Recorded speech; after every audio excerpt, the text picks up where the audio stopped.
یہ شہریار رضا قادری بول رہا ہے جو ہندوستان کے ہر خطے اور ہر شہر میں جا رہا ہے، اور میں کہہ رہا ہوں کہ 100% تمہارا جلسہ تھا۔ تم صرف قوالی سننے آئے تھے، وہی جو دن رات تم موبائل میں سنتے ہو وہی سننے کے لیے آئے تھے۔ اسی کا نام جلسہ ہے، اسی کا نام کانفرنس ہے، اسی کا نام سیرت کا جلسہ ہے۔ وہ تو ہم پھنس گئے مجمع میں، ہم بیٹھ گئے، مفتی زبیر صاحب بھی پھنس گئے جو مجمع میں بیٹھ گئے۔ ہم اپنی برات کا اظہار کرتے ہیں جو کچھ ہوا، مفتی صاحب قبلہ بھی اپنی برات کا اظہار کرتے ہیں تاکہ کل مت بولنا کہ مناظر اہل سنت قاضی سیمانچل بیٹھے ہوئے تھے، ان کے سامنے مجرا ہو رہا تھا۔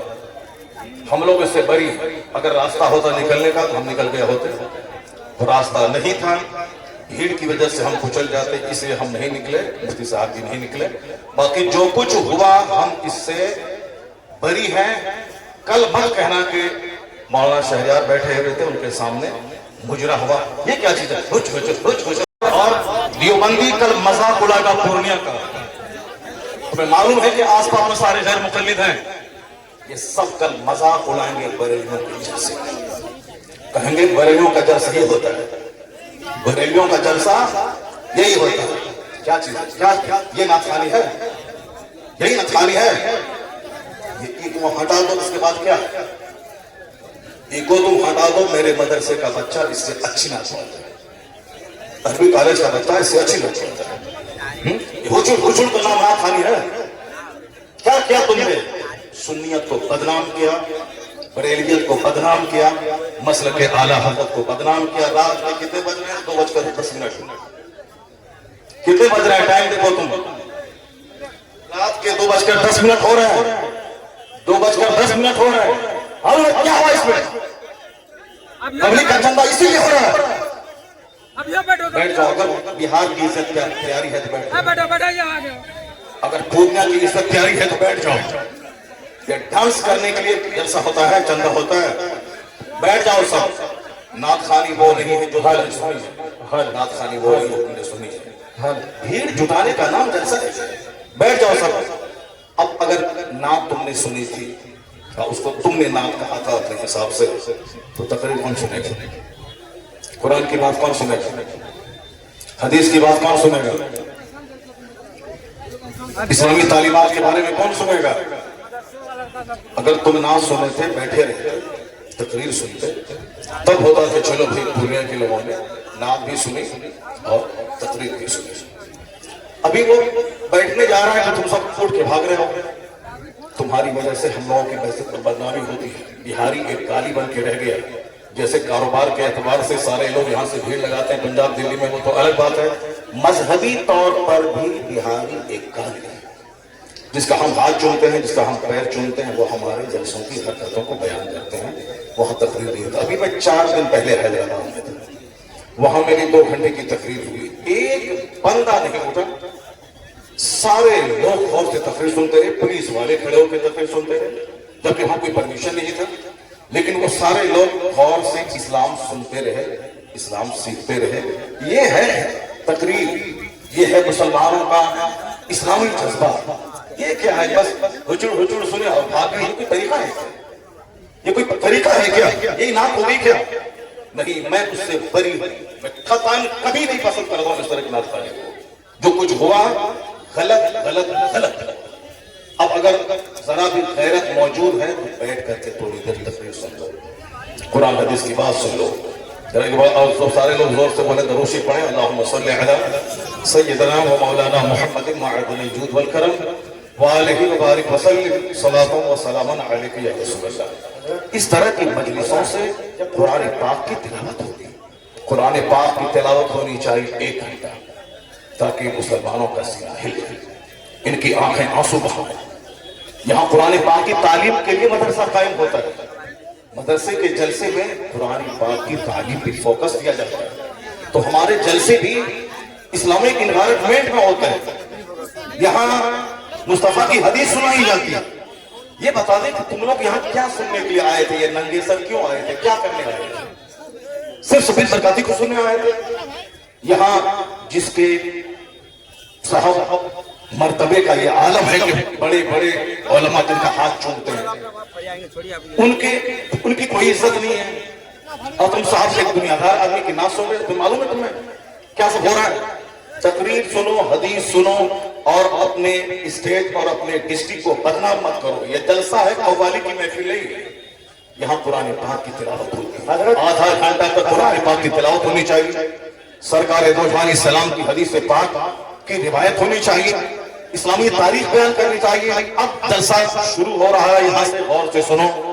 اللہ تبارک و تعالی ہم کو اور آپ کو سارے مسلمانوں کو جلسے کی قدر کرنے کی توفیق عطا فرمائے. ایک بار زور سے بولو سبحان اللہ. ہاتھ اٹھا کے بولو لا الہ الا اللہ محمد رسول اللہ صلی اللہ علیہ وسلم. کنتم خیر امت اخرجت للناس تأمرون بالمعروف وتنہون عن المنکر. تم بہترین امت ہو، تم بہترین امت ہو جو لوگوں کی طرف بھیجے گئے ہو، اور تمہاری ڈیوٹی ہے نیک راہ پہ چلنا، نیکی کا پیغام دینا، اور تمہاری ڈیوٹی ہے برائیوں سے روکنا. اب ذرا غور سے سنیے، ہمارے تعلق سے قرآن شریف میں کہا گیا ہے کہ کنتم خیر امہ، تم بہترین امت ہو، لوگوں کی طرف بھیجے گئے ہو. تمہاری ڈیوٹی ہے خود نیک بننا، دوسروں کو نیک بنانا. تمہاری ڈیوٹی ہے خود برائیوں سے بچنا، دوسروں کو برائیوں سے بچانا. یہ ہماری کوالٹیز کو قرآن شریف میں بیان کیا گیا ہے کہ you are the best community. تم بہترین امت ہو. اور بہترین کیوں ہو؟ اسی لیے ہو کہ تمہارا کام ہی ہے نیک بننا، دوسروں کو نیکی کا پیغام دینا. تمہاری ذمہ داری ہے خود برائی سے بچنا اور دوسروں کو برائی سے بچانا. دوسرے لوگ کھانے پینے پیدا ہوئے ہیں، دوسرے لوگ موج مستی کرنے پیدا ہوئے ہیں، دوسرے لوگ شراب پئیں، بدکاری کریں، سود کھائیں. اس سے کیا مطلب ہے؟ اس کو مرنے کے بعد حساب کتاب کا کوئی خوف ہی نہیں ہے. یہ ساری باتیں ہم مسلمانوں کو سوچنا ہے. سرکار دو جہاں کی حدیث ہے کہ لا تزول قدم عبد حتی یسأل عن اربع. آقا فرماتے ہیں کہ قیامت کے دن بندے کا پاؤں اپنی جگہ سے 1 انچ نہیں ہٹے گا، 1 انچ نہیں ہٹے گا جب تک کہ 4 چیزوں کا اس سے سوال نہ ہو جائے. جب تک کہ 4 چیزوں کا اس سے سوال نہ ہو جائے. سب سے پہلا سوال ہوگا عن عمرہ فیما افنا، یعنی اپنی یہ قیمتی زندگی تم نے کس کام میں گزاری. یہ تو ہر مسلمان کو سمجھنا ہوگا کہ ہم اپنا بہومولیہ یہ جیون سر سے لے کے پاؤں تک مہا سنکھوں روپے سے زیادہ قیمتی پارٹس اللہ نے دیے. جو لوگ گونگے ہیں، بات نہیں کر سکتے، ان کو دیکھنے کے بعد اپنی زبان کی اہمیت سمجھیں. جو لوگ اندھے ہیں، دیکھ نہیں سکتے، ان کو دیکھنے کے بعد اپنی آنکھ کی اہمیت سمجھیں. جو لوگ پاگل ہیں، سمجھ نہیں سکتے، ان کو دیکھنے کے بعد اپنی عقل کی اہمیت سمجھیں. جس کے پاس ہاتھ نہیں ہے وہ لوہے کو دیکھ کر اپنے ہاتھ کی اہمیت سمجھیں. جو لوگ لنگڑے ہیں، جو چل نہیں سکتے، ان کو دیکھنے کے بعد اپنے پاؤں کی اہمیت سمجھیں. جو اربوں میں کھیلنے والے 2 روٹی کھا کے پچا نہیں سکتے، ان کو دیکھ کر 10 روٹی کھانے کے بعد پچانے کی جو مشین اللہ نے پیٹ کی شکل میں دی ہے اس کا مہتو سمجھیں. حضور فرماتے ہیں قیامت کے دن ان ساری نعمتوں کے بارے میں سوال ہوگا. تم نے اپنے پاؤں کا کیسا استعمال کیا؟ تم نے اپنی زبان کا کیسا استعمال کیا؟ تم نے اپنے ہاتھ کا کیسا استعمال کیا؟ تم نے اپنی آنکھ کا کیسا استعمال کیا؟ ساری زندگی کے بارے میں سوال ہوگا. ناچ تماشے میں زندگی گزاری یا قرآن کی تلاوت میں گزاری؟ تم نے صرف وقتی لذت کی خاطر تم نے انجوائے کیا یا تم نے رات میں تہجد کے وقت اٹھ کے اللہ کے خوف سے آنسو بہایا؟ یہ سوال ہوگا ساری نعمتوں کے بارے میں. یہ قیمتی زندگی کس کام میں گزاری؟ ہمیں مشرکوں کے ناچنے گانے سے کوئی اعتراض نہیں ہے، ہمیں یہود و نصارہ کی ناچ گانے سے کوئی اعتراض نہیں ہے، ہمیں بودھ اور جین کے ننگے رہنے سے کوئی اعتراض نہیں ہے. ہمیں صرف مسلمانوں سے کہنا ہے کہ ہمارے پیغمبر نے کہا ہے کہ قیامت کے دن 1 انچ اپنی جگہ سے ہٹ نہیں پاؤ گے جب تک کہ 4 سوالوں کا جواب نہیں دے. ہر مسلمان کے بچوں کو یہ حدیث یاد ہونی چاہیے، ہر مسلمان کے گھر میں یہ حدیث لکھی ہونی چاہیے، ہر مدرسے کی دیواروں میں اس حدیث پاک کو لکھا جانا چاہیے، ہر مسجد میں اس حدیث پاک کو لکھا جانا چاہیے تاکہ سارے لوگ اپنی رسپانسبلٹیز کو سمجھیں کہ قیامت کے دن کیا ہوگا. پہلا ان عمرہ فیما افنا، زندگی کے بارے میں، زندگی کس کام میں گزاری. دوسرا سوال ہوگا ان شبابہ، جوانی کے بارے میں کہ تم نے جوانی کس کام میں گزاری. جوانی دیوانی ہوتی ہے. جوانی میں لوگ کہتے ہیں کہ چلو کچھ بھی کرو، بڑھاپے میں تو نیک بن ہی جانا ہے، جبکہ بڑھاپے میں 90% لوگ نیک نہیں بنتے، البتہ بیمار بن کر وہ اپنی زندگی کے آخری ایام کو بھی تباہ و برباد کرتے ہیں. راہ دینی چاہیے. صرف خوف ہے کہ میرے بچوں کا کیا ہوگا، میری بچی کا کیا ہوگا. نہیں، عقل مند وہ ہے جس کو لگے کہ اب میں مر جاؤں گا تو اس کو عبادت بڑھا دینی چاہیے، سجدہ بڑھا دینی چاہیے، تلاوت بڑھا دینی چاہیے، گناہوں سے سچی توبہ بڑھا دینی چاہیے. یہ ہونا چاہیے، نہ کہ ساتھ بال بچوں کے خوف میں موت سے گھبرانا چاہیے. وَمَن يَتَوَکَّلْ عَلَى اللَّهِ فَهُوَ حَسْبُهُ، جو اللہ پہ بھروسہ کرتا ہے اللہ اس کے لیے کافی ہوتا ہے.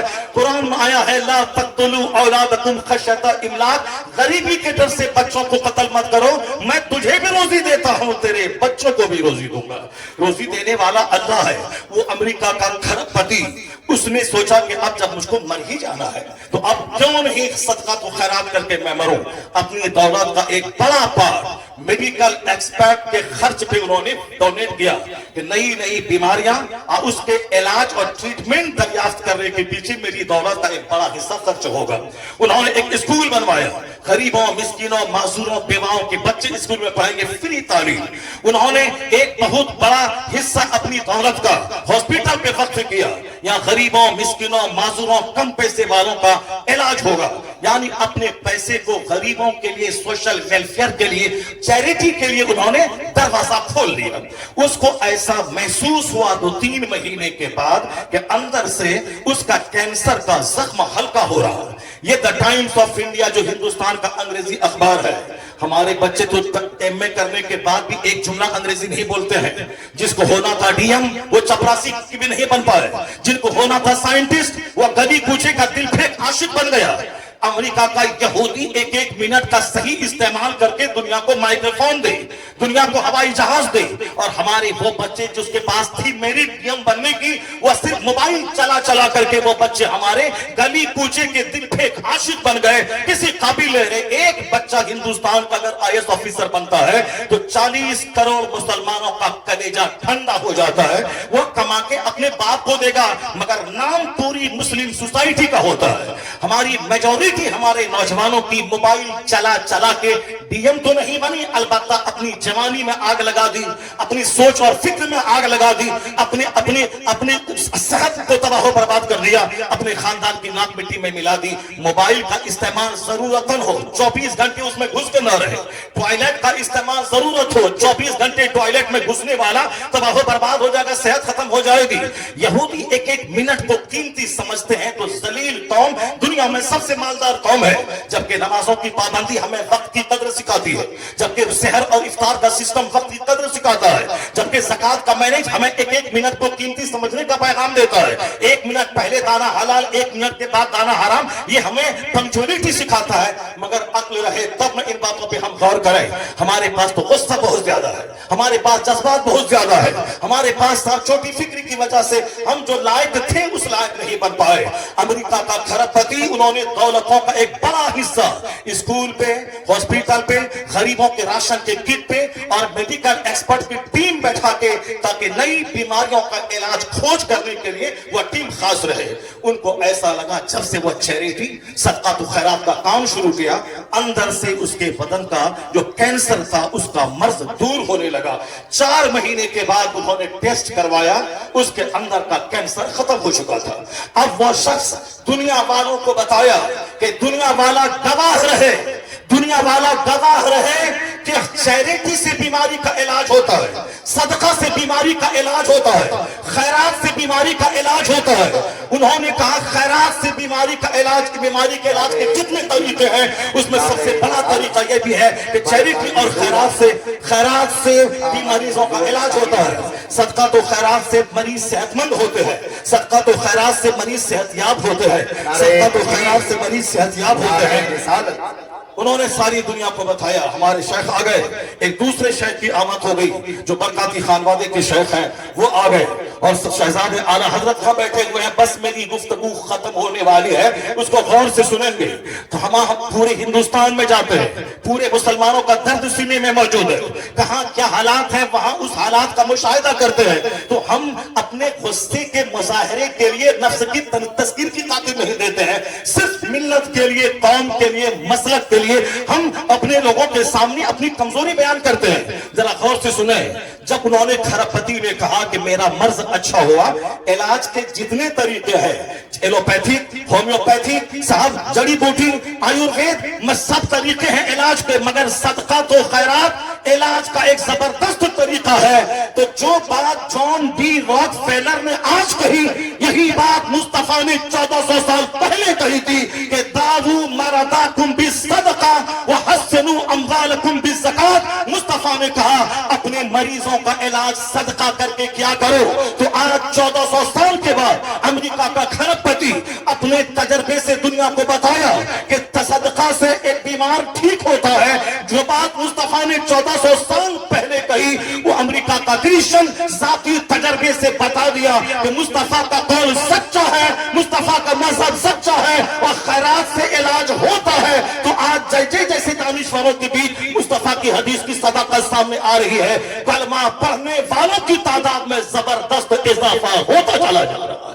اسلام کبھی خطرے میں نہیں تھا اور آج بھی خطرے میں نہیں ہے.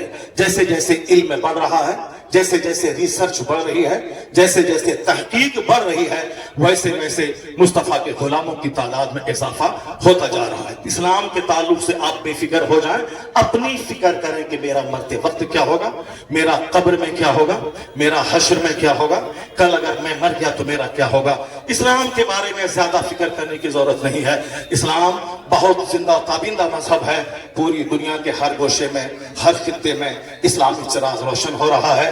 جتنے بھی لوگوں نے اسلام کا چراغ بجھانا چاہا وہ سب بجھ گئے, ان کی عزتیں مٹی میں مل گئی, ان کے آبا و اجداد دشمنی کی آگ میں جل کر مٹی میں مل گئے.